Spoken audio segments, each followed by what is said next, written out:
दी गई स्पीकर साहब को कि परसों रात जो हुआ है तो उस पे पूरे हाउस का प्रिविलेज ब्रीच हुआ है।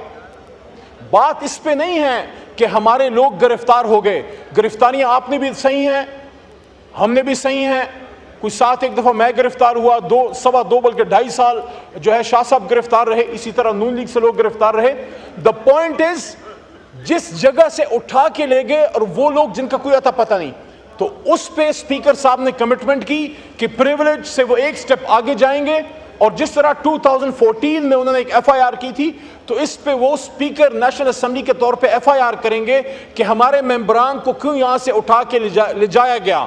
और ये भी बात ऑन रिकॉर्ड रहे, ये भी बात ऑन रिकॉर्ड रहे जनाब डिप्टी स्पीकर साहब, हमारे कोलीग्स इस तरफ भी हैं उस तरफ भी हैं, कि अगर कोई शख्स बाहर से पुलिस से भाग के यहां पनाह लेता है, वो गलत है। कोई भी बाहर से भाग के नहीं आया। ये रनिंग सेशन था, सेशन चल रहा था और हमारे मेंबरान को पकड़ पकड़ के बाहर उठाया जा रहा था। तो इस वजह से जो मेंबरान यहां पर रह गए वो रह गए। और फिर रात को जिस तरीके से कल साहबजादा हामिद रजा साहब ने पूरी तफसील बताई कि कुछ लोग आए, कोई 3 बजे के बाद बिजलियां बंद की गई, फिर नॉकिंग हुई दरवाज़ों पे, और वो अल्लाह का करम था कि वो शफकत साहब और साहबजादा साहब जो हैं वो महफूज रहे। तो हमारी इस्तदा सिर्फ इतनी है कि कल जो स्पीकर साहब ने ऑर्डर्स किए हैं, ये पूरा ऐवान उसको तक़वियत देता है, पूरा ऐवान अपने स्पीकर के ऑर्डर को सपोर्ट करता है कि आप उनको यहां प्रोड्यूस कीजिए, वो इजलास में शिरकत करेंगे, फिर आपने उनको जिस थाने में या जहां आपने लीगल प्रोसीजर करना है आप उनको ले जाइए, जिस तरह माजी में भी होता रहा।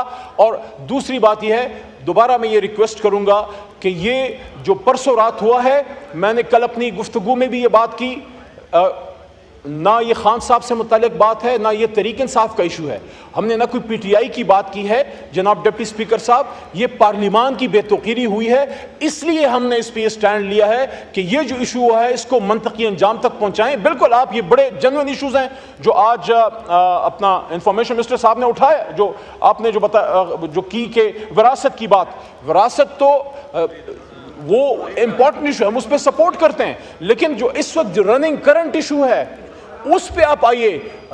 रियासत की भी बात होगी, विरासत की भी बात होगी, लेकिन इस वक्त आपके इस ऐवान के सिटिंग एमएनएस अपोजिशन लीडर किधर हैं?